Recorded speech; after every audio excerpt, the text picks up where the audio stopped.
Hey, and was this not the best weekend ever in terms of weather? Yeah. Like yesterday, best day of the summer, right? That was the best day.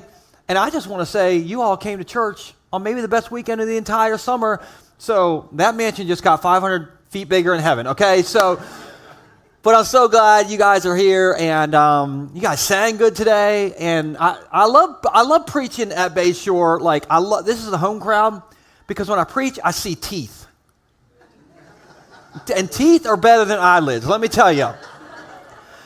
So I'm glad you're here. Maybe you're new and you're like, what, is he a dentist? Why is he talking about teeth? No, somehow this church lets me be the pastor here. I have not figured that out yet, but I'm glad that I get to do this. And if you're new, I'd love to meet you after the service. I always try to head right out to the lobby afterwards, really to spend time with first-timers or second-timers or third-timers. And so if that's you, afterwards, come by, say hello, and that would be great. And if you're joining us online, thank you so much for joining us. Can we make some noise for our online family? You guys are amazing. Thanks for hanging out. Hey, maybe you woke up today and you woke up and your alarm messed you up or something, and maybe you forgot when you woke up. But you matter.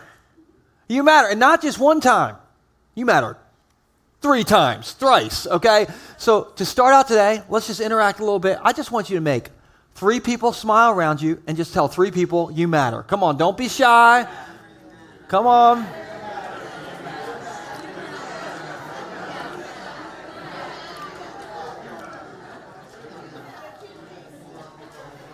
All right, come. Some of you trying to get a date out of this, come back to me. You got out of your seat to do it. I love that. So thank you very much. That's amazing. But if you just just started tracking with us, we're in this series called You Matter. We've been looking at my favorite guy, in the Old Testament as of this series, because we're talking about him, and we'll put his name on the screen. Now, what's my favorite way to say this? Nah, man. Okay. And so, which is what I say to my kids when they ask for a bite of my ice cream. You can get biblical with that, like, nah, man, you didn't get my ice cream. So anyway, 3 weeks we talked about Naaman, and then last weekend, Nate came up here and crushed it talking about Jonah. Was that not amazing when Nate preached last weekend? Oh my goodness. True story. I made my kids listen to that message, and at the end of it, my daughter Nora, she was like, Daddy, why aren't you as funny as Mr. Nate? I'm like, why aren't you paying rent yet, you little turkey? Anyway, it was so good. So 3 weeks on Naaman, 1 week on Jonah, and today we're going to come back to Naaman to wrap this series up. And to start, I feel like I should make a confession to start. Is it okay if I make a confession? Okay, now this one, I don't know. I'm a little ashamed of it.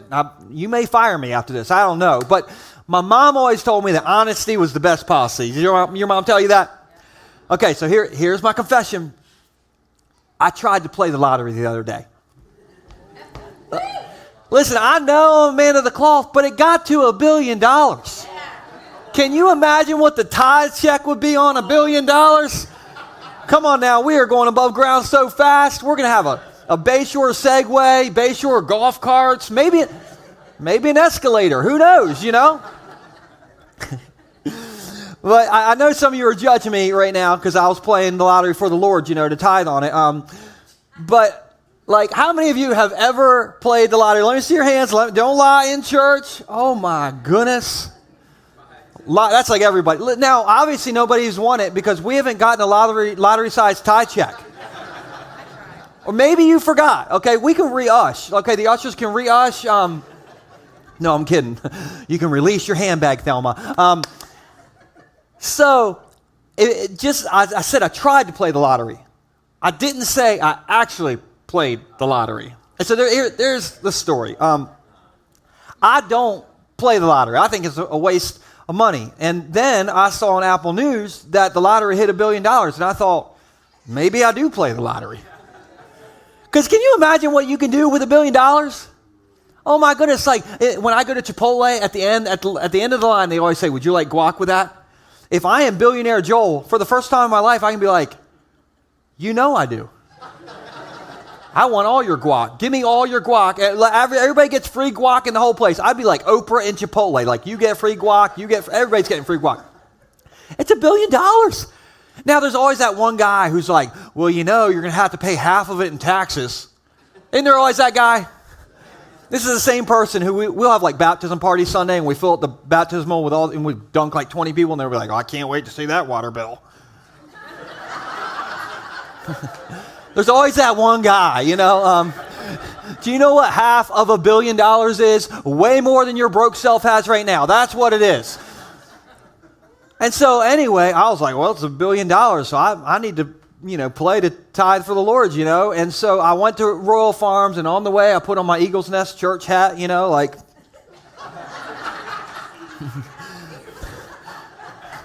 to go in there incognito.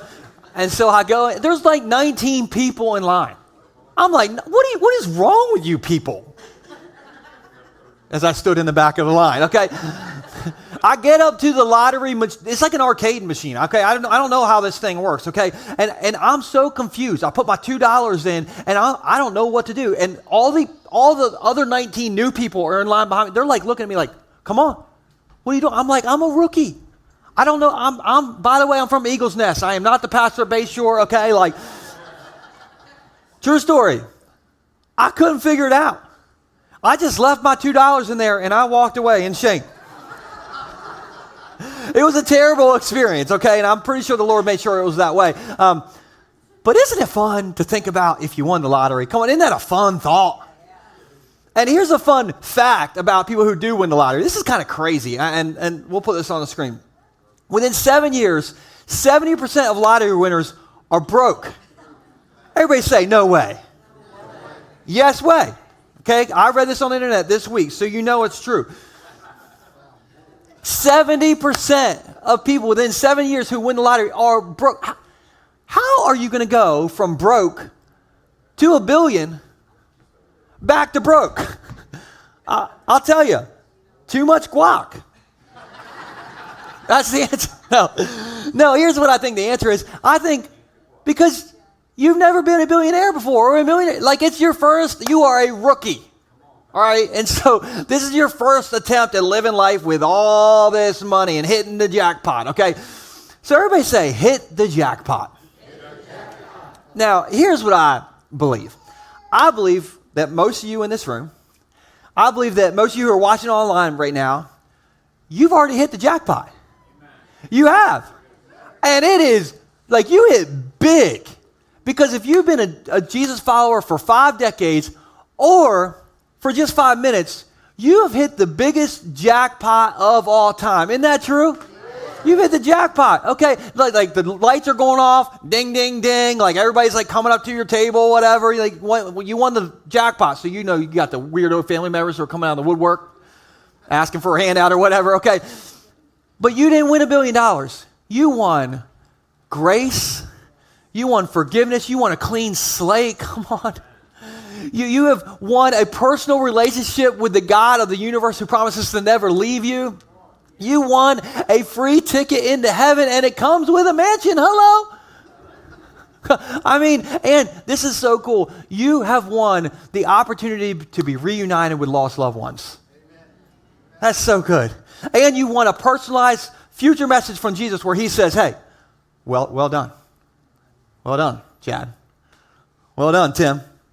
Well done, other Tim. Well done.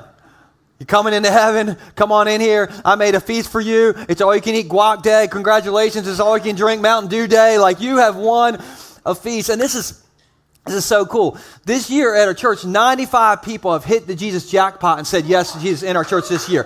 This year, guys. And this is really cool. 2 weeks ago, I did like the have your spiritual birthday party or whatever. And 7 people grabbed their spiritual birthday card and 7 people said yes to Jesus 2 weeks ago. So it's so cool. I'm so excited about that. And so I'm telling you, every single Jesus follower has hit the jackpot, the biggest jackpot of all time.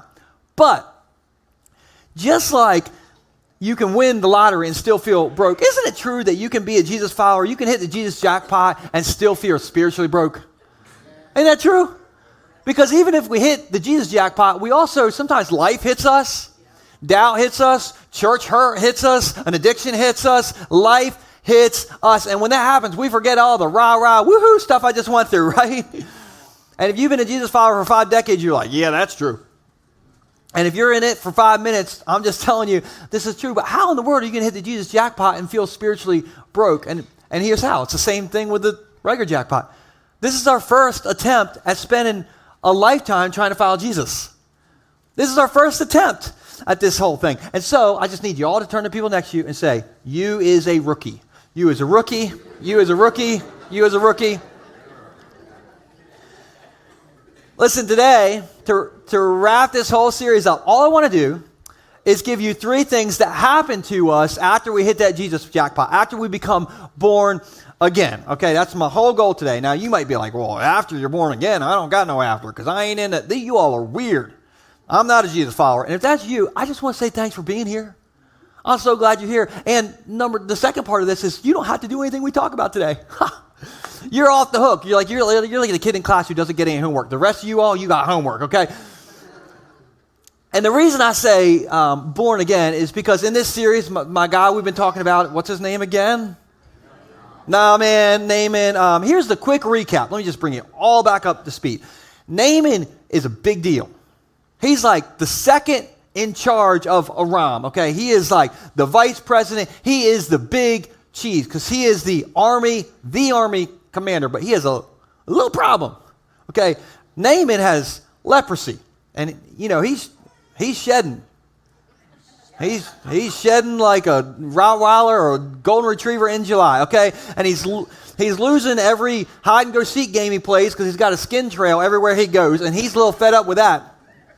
And so he has a servant because he's rich. I mean, talk about hitting the lottery. This guy's got servants for his servants. And one of his servants was like, hey, well, why don't you go to see Elisha in Samaria? And they're like, he'll heal you all this stuff. And, of course, Naaman said, nah, man, okay. But finally he decided to go to see Elisha. And he gets to Elijah's house, like pulls up outside of his house. And Elijah sends his assistant out and says, hey, you need to go 32 more miles to the Jordan River and take 7 baths in the Jordan River. And Naaman said, nah, man. But finally he was like, all right, I guess I'll do this. And after the 7th time he came up out of the Jordan River, it said his skin was like so fresh and so clean. Okay, he went from, a Golden Retriever in July to an oil of Olay ad on Facebook. Okay, he is like squeaky clean. And it says his skin is like fresh. Almost like he's a young child, almost like he's born again. And so that brings us up to speed where we've been in this series. Are you up to speed? Did the recap work? Okay. So what happens to Naaman after he gets born again, and what happens to us after we're born again? And we'll put this first one on the screen. After being born again, there we go. You start to get better at life. Now, question, give me a little pinky if you're a little bit selfish sometimes. Let me see those pinkies if you're a little bit selfish. Wow. Only Bay Shore is a church where more people play the lottery than admit that they're selfish. How many of you would raise your hand that the person next to you needs to admit they're selfish? No, don't do it. Don't do it.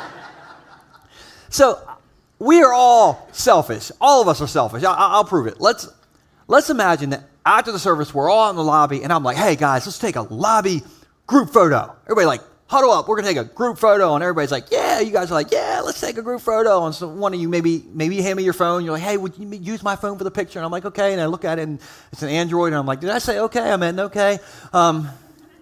Just kidding. It's a phone joke. Don't worry.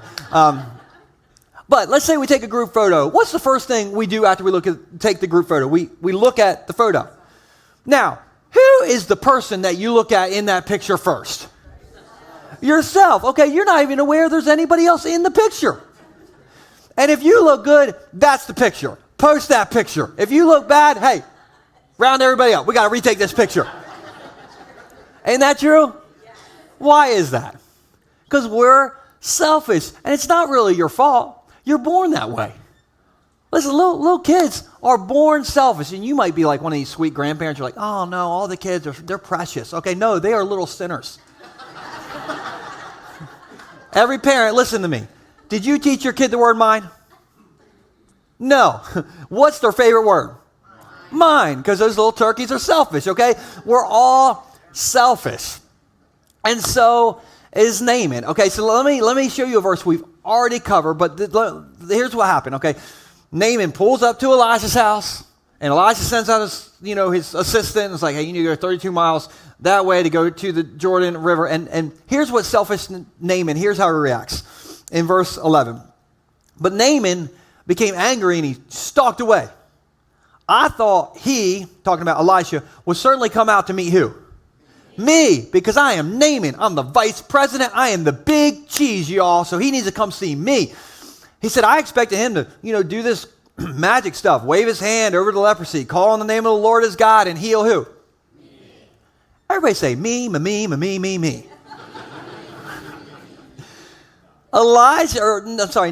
he's like, I'm the big cheese. Forget Elisha. It is all about me. And then, after he has his little temper tantrum, you ever have your me temper tantrum?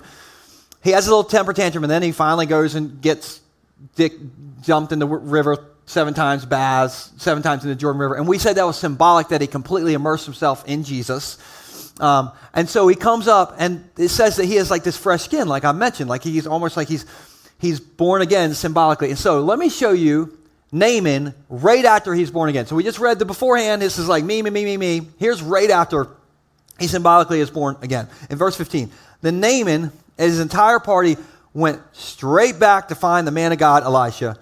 And he stood before him, and Naaman said, now, I know there is no God in all the world except in Israel. So please accept a gift from who? Your servant. Your servant. Listen, old big cheese Naaman all of a sudden goes from selfish to a servant just like that. Only Jesus can do that. I mean, he's got people serving him. He's like, no, let me serve you. It kind of makes me think about our volunteers. I love our volunteers, and any opportunity I get to shout them out. Do you know there's 40 volunteers who are making your experience happen today? 40 volunteers. They're watching your kids. Amanda is pressing all the buttons back there. She's my teleprompter. My goodness. We have so many great volunteers. There's about 150 volunteers who serve in our church every single month. And so can't we just give them a hand? I'm so thankful for our volunteers. And you know how everywhere now you're supposed to tip? You know that? Everywhere. I think I was pumping my own gas at Wawa and asked for a 20% gratuity. But you should tip? Our volunteers. You should roll up into church with 5s all up in your pocket. Be like, oh, here you go. And if you got kids in Bay Shore kids, you just take off your shirt, give them your shirt, give them all your money, give them your car keys, all that. I love our volunteers. But because our volunteers serve. And Naaman went from selfish to a servant.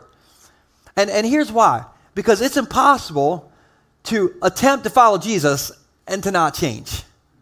It's impossible. Now, I didn't say we get perfect, but I say we start to change. It will happen. It kind of reminds me of my 13th birthday party. And I turned 13 in 1995. Let's go back in the time capsule. Okay, 1995, that's the year that Braveheart, the movie, came out. Come on. It's also the same year that the song Gangster's Paradise came out. Some of you are like, yeah. But some of you are like, where's he going with this? Here's where I'm going. When I turned 13, I think I thought I was a brave gangster. Okay, like Braveheart gangster. I think, because I had my birthday party. Aren't you a little too confident at 13? Isn't that true?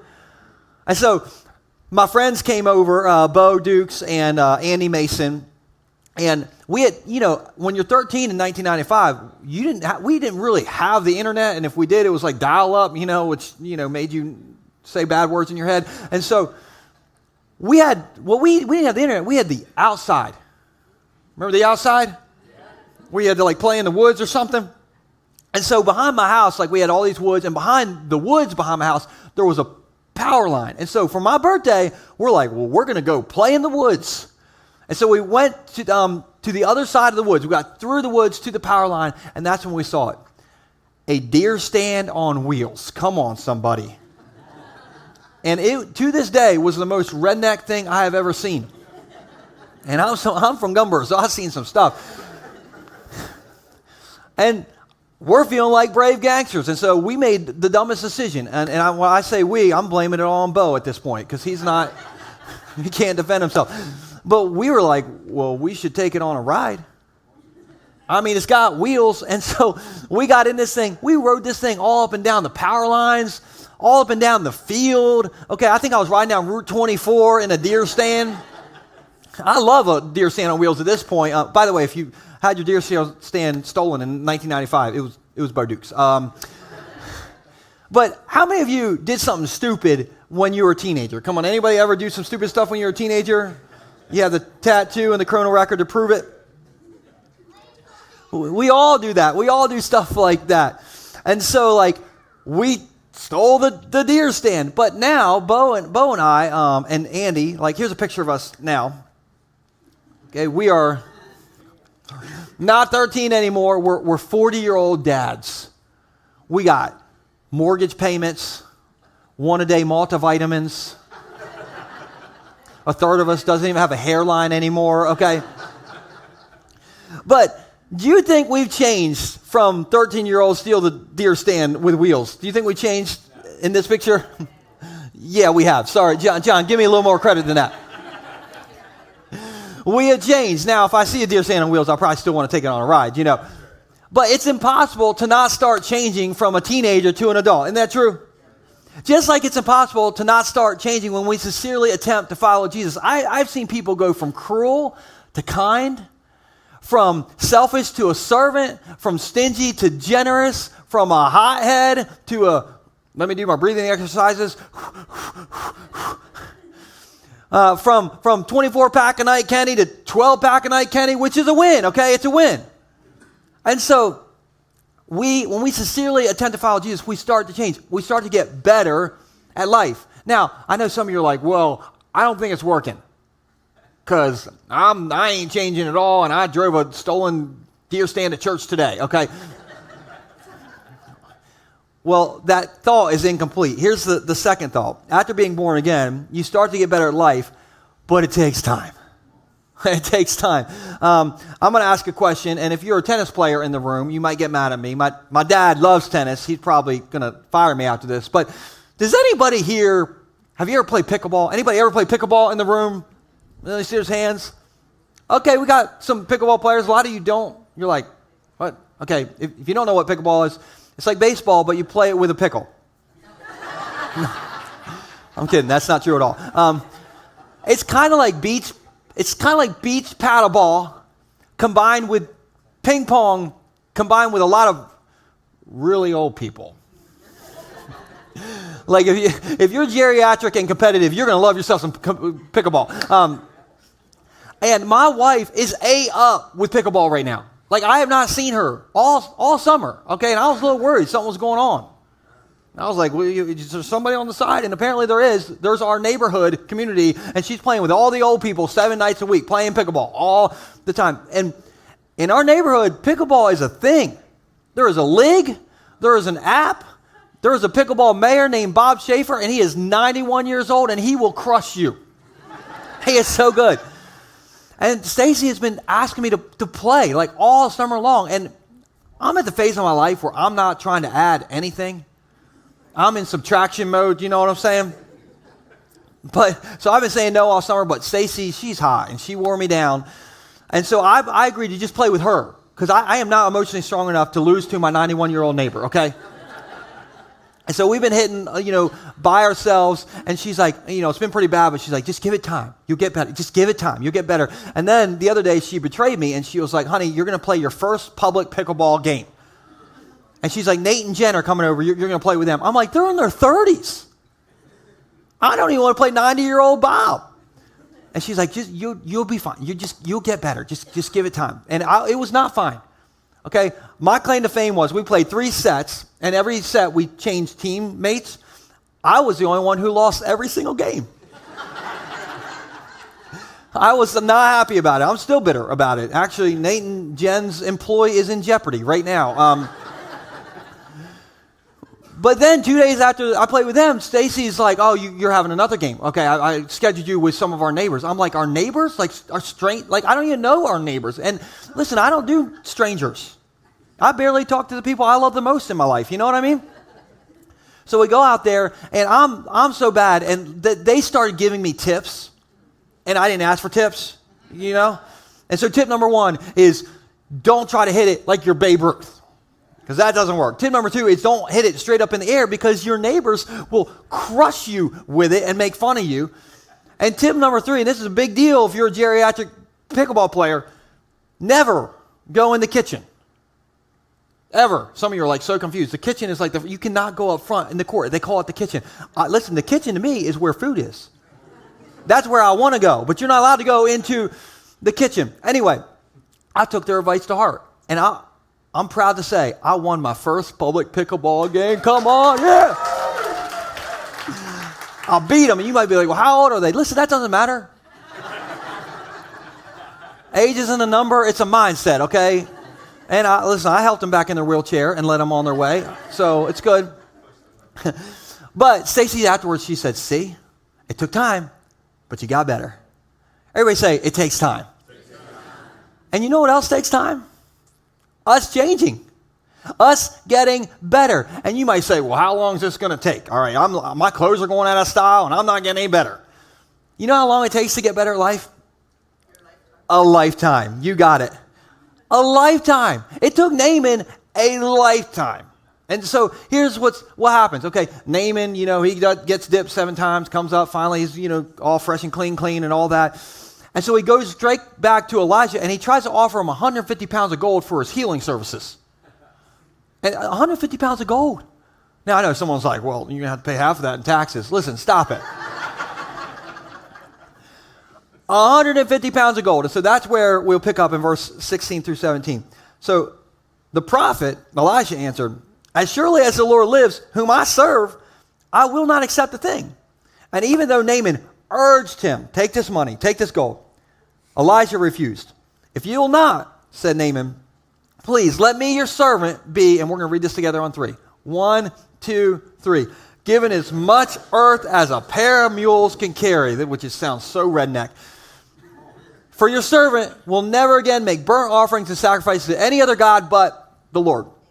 I read this on Monday, this highlighted part, and I thought, that's the weirdest thing I've ever seen.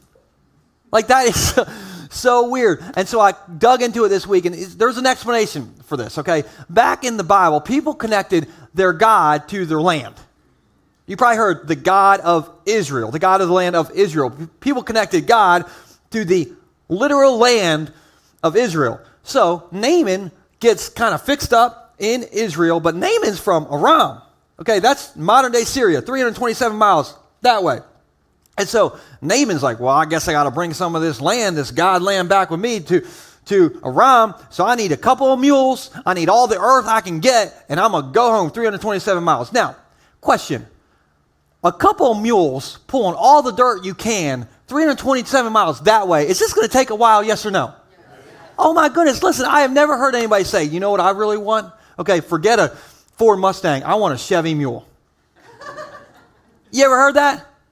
No. 2 mules pulling all the dirt you can, 327 miles that way. Okay, are we there yet? No. Are we there yet? No. Are we there yet? Never. 327 miles. This is going to take 18 lifetimes. And I kind of feel like that's the point. Because God's like, hey, it takes a lifetime to change. It takes a lifetime to get better at life. But some of you, even if it's a Chevy mule, you want to speed. How many like to speed? Just a little bit? Come on, yeah, John's like ready to admit that. There we go. Okay, my wife, she's raising her hand in spirit. She was in the first service. I got good news if you like to speed. There is a way to speed up getting better at life. Okay, you can supercharge your mule power. You can go from 2 mule power to 322 mule power. And I'll tell you 3 ways, just real fast. Real fast. Fast. Okay, anyway, some of you will catch that later. Tip number 1, we'll put this on the screen. To adding more mule power to getting better at life. Come to church regularly.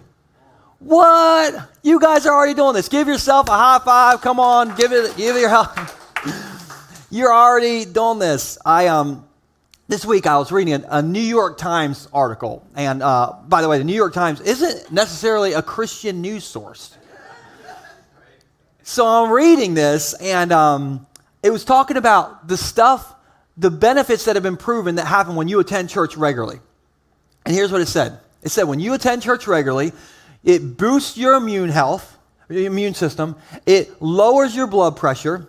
It adds 2 to 3 years to your life, and married couples where both the partners go to church regularly together are put in the lowest risk category of getting divorced. It was crazy. This is the New York Times. But then there's a line in it after explaining all this that I think is so funny. I highlighted it here. It said, the reason for this is not entirely clear. I'm like, Jesus, hello. You might want to put him in the article because he's the source of this whole thing. But if you want to get better at marriage, if you want to get better at your health, maybe your mental health, or at fighting an addiction, or let's just say life in general, you got to go to the house that Jesus built. And the house that Jesus built is the church. And so come here on the regular. And I say this with all the love in the world. Okay, coming to church regularly is not once a decade or even once a quarter. Like, could you imagine, you go to your doctor and he says, are you going regular right now?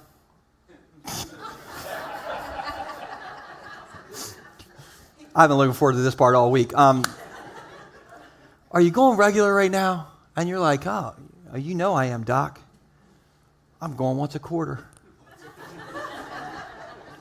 I'm sorry, Mom, if you're tuning into this one. What's he going to say? He's going to call the coroner, like, come and get this guy. Okay, and I'm going to recommend some more fiber. Am I right? Listen, if you come to church once a quarter, I love that you're coming at all. I really do. But you're going to need some more church if you want some more mule power, because we get stopped up, y'all. Anyway, more church. Tip number 2, to adding more mule power to getting better at life. Listen to worship music regularly. Now, next weekend at our welcome lunch, I'm going to tell the full story of how I became the campus pastor here. And if you want to hear the whole thing, scan that QR code in the back of your seats and sign up for welcome lunch. We'd love to have you. We'll feed you. But here's the short version. I never wanted to do this at all. Okay, like I've stolen too many deer stands on wheels to ever be on a stage talking to you all about what to do with your life. But about 10 years ago, this church asked me if I would be the campus pastor here. And I thought, nah, man. And they're like, well, just take 2 weeks and pray about it, okay? I was like, okay.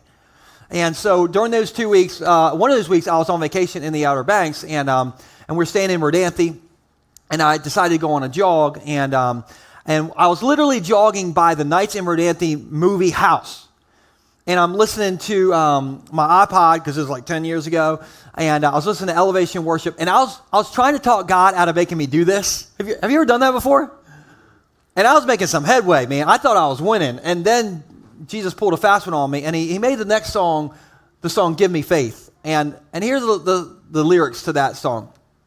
I need you, God, to open my eyes, to see that you're shaping my life. All I am, I surrender. Give me faith to trust what you say. And that was the lyrics to the song. And I'm like, dang it. Fine, God, I will do it. All right, I will do it. And I'm telling you, I promise that outside of marrying my wife and having 2 beautiful kids, like this has been one of the greatest gifts God has ever given me.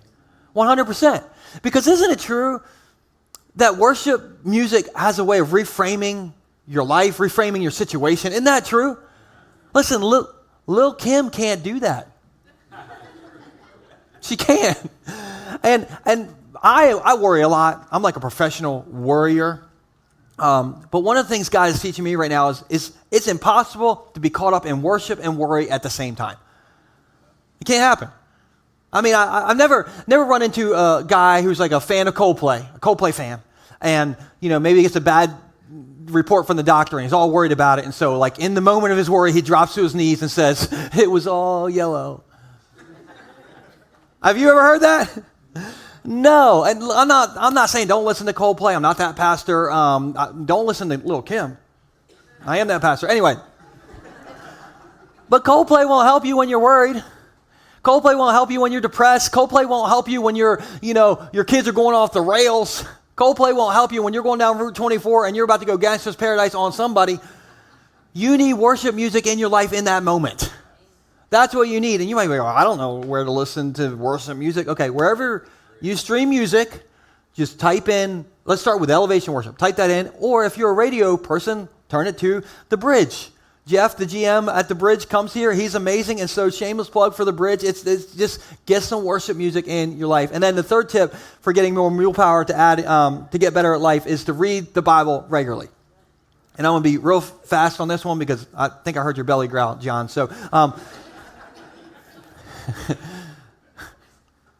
I promise you, when you read God's word, you read God's will. You read God's will. It's right here. And you might be, I can't read the Bible. It doesn't make sense. It's so weird. Listen, it is so weird. You know the guy Elijah we've been talking about in this story? 2 chapters before this, these kids are making fun of Elijah because he's bald. They're calling him, this is in the Bible, they call him Baldy. And he calls this curse down, and 2 bears come out the woods and eat 42 kids. I promise you, we're not teaching that in Bay Shore Kids this morning, okay? So don't worry. But what? Like, it's like, how do I read the Bible? This stuff is so weird. There's bears coming out the woods because somebody got called Baldy.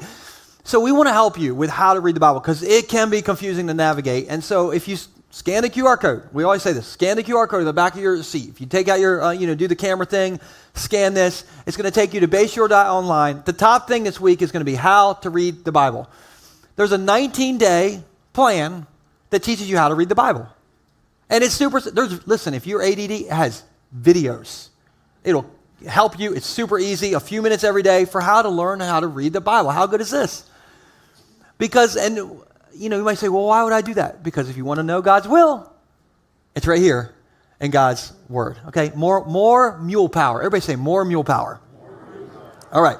Last idea is this. After being born again, you start to get better life, but the struggle bus doesn't go away. Come on, somebody. Isn't that true? Does not go away. Now, talk about the struggle bus. I did the biggest piece of stupid of my entire summer 2 Sundays ago. And I did something similar to this a couple years ago, and I was like, I am never doing that again. And I was crushing it and never doing it again. And then I did it again. You ever done that before? Here's what happened. 2 Sundays ago, right after church, my whole family went to Nicola's. And that wasn't a bad decision. That's a good decision. That's probably the best decision of my life, okay? Because I got the Nicoboli with extra sauce. Come on. The bucket of French fries. I got a Coca-Cola Classic because they didn't have Mountain Dew, but I'm going to let it slide because everything else was so good. It was not gluttony. It was glorious. It was great. And then from there, okay, this is where things go sideways. From there, my family decided to go straight from Nicola's to Funland. Now, we get there, and my boy Nixon, so cute, looks at me. He's like, Daddy, would you ride the Graviton with me? Listen, G-Forces and Nicola's that is not a good combo. Don't do it, okay? Because I did it, and here's a video of me on the Gravitron, okay? It is not good. Everywhere, all right, that's, okay, we did it out. It was the worst decision of my summer, not of my life. I did go see a Ravens game in Philly one time, so that was worse. But I'm on there, and that thing spins so fast that I can't lift my neck off the back. So I'm like this, and I can't. And listen, the Nicola's was rising up like a phoenix, and I'm like, if this lets loose inside this spaceship, these kids will never recover. Okay. It's just that thing is so fast. I don't know what it's doing, but it's going faster than my wife in the minivan. It's so fast. And I tell you that because I think sometimes we become a Jesus follower. We get born again, and we're like, oh, the sin in my life, it's going to go away so fast, okay? God is going to spin the sin out of my life faster than the Gravitron, baby. Everybody say, nah, man. It doesn't work like that. You get born again, and the struggle bus is still real. It's still there, okay? And if that's you, I just want to say, if you're struggling with something right now, congratulations, actually. Congratulations, because you're fighting the fight. Never stop fighting the fight. You think about a caterpillar. Okay, a caterpillar never turns into a butterfly unless it goes through the struggle in the cocoon. The cocoon is where it gets its strength to raise its wings, okay? You keep fighting. In your fight is where you're going to find your strength. That's where you're going to find your strength. And you might say, well, how long am I going to deal with this? Listen, some sin, God works it out of you quick. Some sin, it might take your whole lifetime to work out. Some sin, you may not work it out this side of heaven, but keep fighting. Because the problem isn't when we struggle with sin. The problem is when we stop struggling with sin. That's a moment. The problem isn't when we struggle with it because you're struggling. That's good. That's the fight. The problem is when you're just like, whatever, I'm just going to give it. So keep fighting. Keep fighting. And sin just reminds us where we need God to be with us in our life. And so let's wrap up Naaman's story. Naaman gets born again. Okay, and he's come a long way, but he still struggles. And so here's how the story ends. It's not like some happy, fancy ending.